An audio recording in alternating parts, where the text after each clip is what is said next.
Kia ora. It was inland from Hokitika, 2016, and I was staying with some fishing mates when the ground shifted.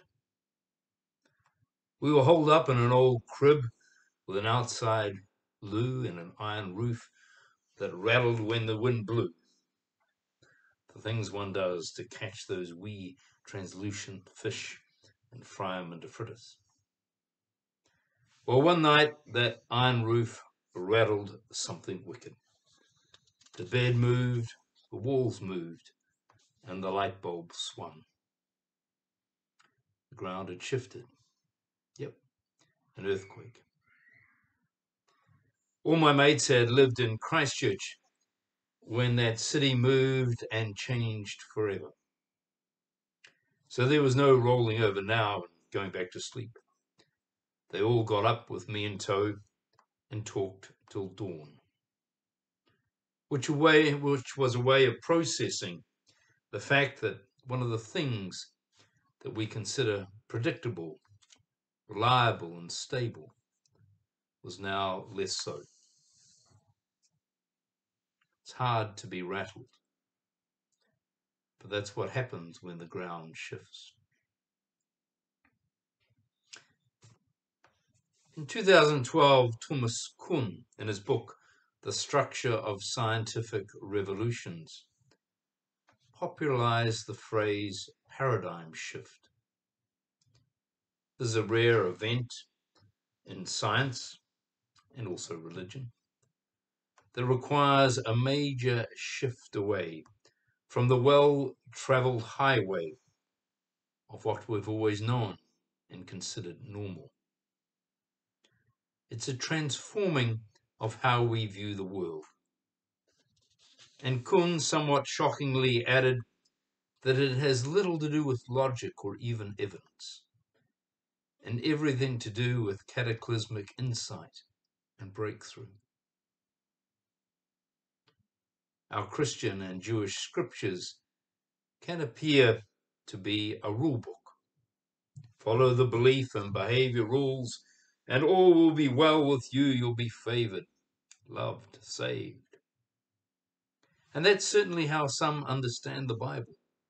A stable, unchanging rock in an unstable and changing world. But actually, the Bible is full of stories about people being rattled as their world changes and is transformed. Consider Zacchaeus. He's a tax collector. He collects taxes for Rome, the foreign occupying power. And as was the custom, he skims a good percentage off the top. That's why he's hated. And if you can't pay your taxes, he's got thugs who will get it from you. That's why he's feared. And as the text tells us, he was a chief tax collector. And that's why he's rich. But though hated, feared, and rich, he's not grounded. He's not part of the community. He's not in right relation in the place he lives. I guess he's got sycophants, and I guess he's grown sick and tired of sycophants. There's a part of Zacchaeus that wants to be different. So when Jesus, that unusual rabbi from the backcountry, comes by, Zach goes up a tree, safe up high, but out on a limb, away from the security he usually has. You know the rest of the story. It's all about relationality. Whanau Natanga. Jesus knows his name. I wonder how he knew his name. Jesus wants to dine with him, break bread, be one with him, as was the custom in the East. Zach wants to dine with Jesus too. The pure-impure boundary, so critical in Jewish culture, is fractured. And out of that fracture comes more relationality. After dining, Zacchaeus says he wants to repay those he has transgressed against. So justice comes, reparations comes, saying sorry comes. The point of the story is not the conversion of Zacchaeus. The point of the story is Jesus' understanding of whānau, embracing sinners and saints, the dastardly and the distinguished, the low down and the high up. An understanding which broke the rules, carefully delineating society and keeping everyone religiously safe. Jesus acted contrary to Scripture. Jesus acted contrary to culture. His actions were destabilizing of right belief and right behavior. He rattled their lives.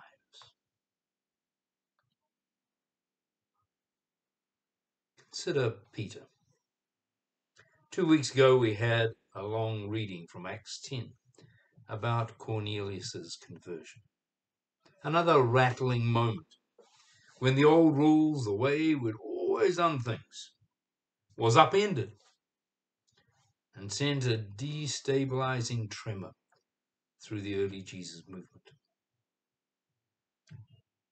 The story wasn't really about Cornelius's conversion. He and his household were simply Gentiles who sought inclusion in the Jewish Jesus movement. They were knocking on the door, seeking entry. The story was really about Peter's conversion. Peter, with the one with the big but broken heart, now restored, maybe. He was called the Rock. Sorry, Dwayne, you're not in the frame. Peter was the stable one, a pillar, on whom the ecclesia, the community of the way, which met in Rome, would be built. To admit Gentiles into the movement without the requirements of circumcision and kosher laws was contrary to the normal of every Jew, regardless of which rabbi you followed. Those requirements marked Jews as Jews. They're about faithfulness to scripture, tradition, and culture. And Peter struggled, as did most, with the provocative petitions by Paul and others to disobey, to set aside scripture, tradition, and culture, and to let the impure Gentiles in. For to let the impure in meant you too, you who ate and mingled with them, would no longer be pure. To let the unclean in meant the boundaries that kept everyone safe from impurity would no longer apply. We don't know what rocked Peter, what cracked the ground he was standing on, that took him over the threshold into this new understanding of relationality and inclusivity. The author of Acts says it was a God-inspired vision. Maybe. Galatians says it was Paul's confrontative approach. Maybe. All we know is that this heretical shift occurred, and the movement was never really the same again. Trinity. Today is Trinity Sunday. Trinity is a ground shift, a paradigm shift. Like the admission of the unclean into the early movement, it was contrary to scripture, tradition, and religious normative thinking. It arose from mystics, 3 men, 1 woman. You don't hear about the woman much. Surprise, surprise. They were the 4th century Cappadocians, think Eastern Turkey, who, building on the work of other mystics, worried that the God of their faith, worship, and theology was too hierarchical, too distant, and too small. They worried that God was being reduced to an idol in the image of the emperor. The problem being that then and now, the default setting for God is a supreme monarch, president. What I call the big G. And as a monarch, he, and the big G is always and exclusively a male. He is living in splendid isolation from the earth, palatial, and isolation from the messiness of our lives. This God is largely a critical spectator. And as Richard Rohr says, his followers, as in God's followers, do their level best to imitate their creator in this regard. Those Cappadocian mystics realize that we become what we behold.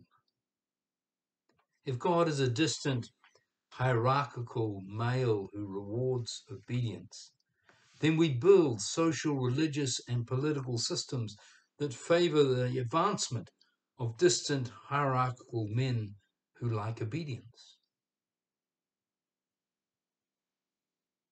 This Supreme Monarch is actually a really small God. It's given a gender. It's made into a human, albeit with superpowers. Many, when they pray, always refer to God as Father or He. This God is said to reside in heaven, which is not here.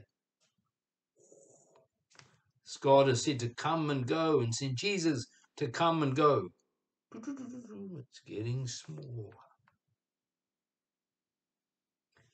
The mystical tradition, you see, undermines the big G thinking. It says things like, there is nowhere that God is not. The whole universe is the body of God. God is closer than our very breath. We are in God. Prayer, therefore, is not addressing a being out there, but oneing, as Julia Norwich says, with being itself. Grace is not something dispensed when merited, like with a king giving rewards. But grace is inherent in life and the universe.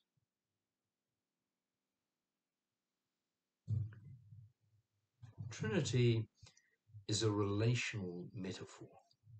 It says in the beginning was the relation, marked by mutuality.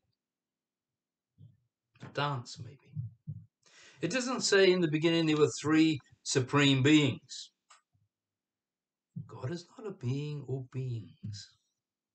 Rather, God is relationality. Everything is connected. Everything is one.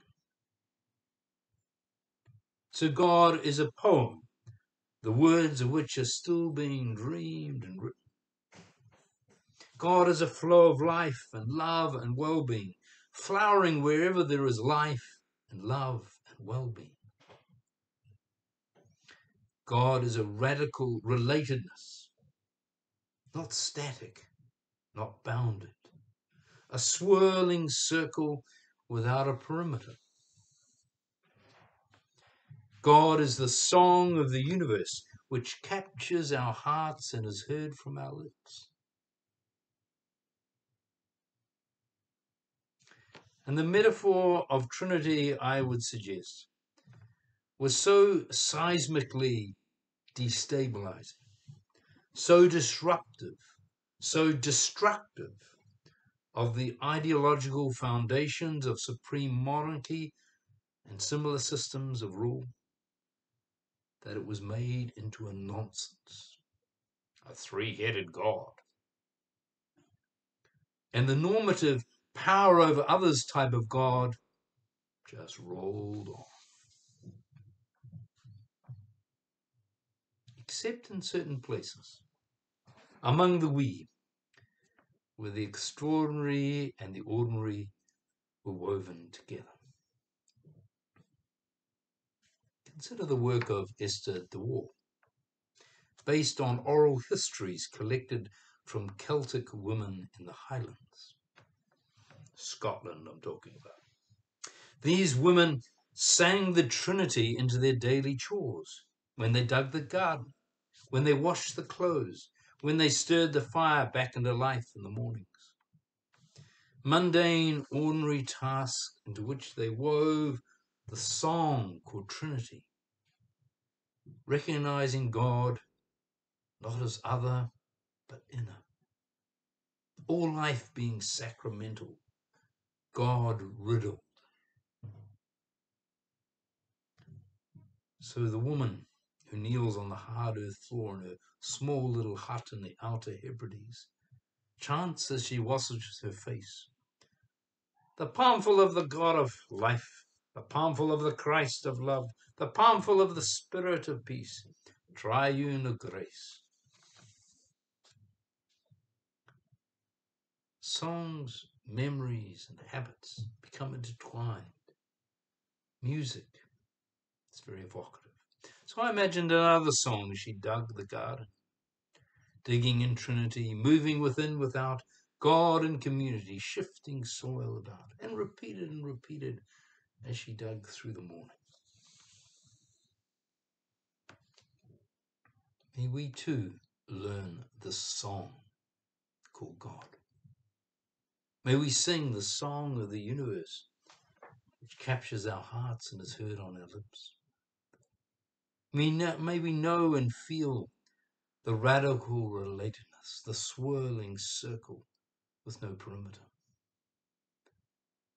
May we flow, grow, and flower with life and love and well-being, the graces of God. And may we recite the poem, the Godding words in which we're dreaming, writing, and living. Blessings to you.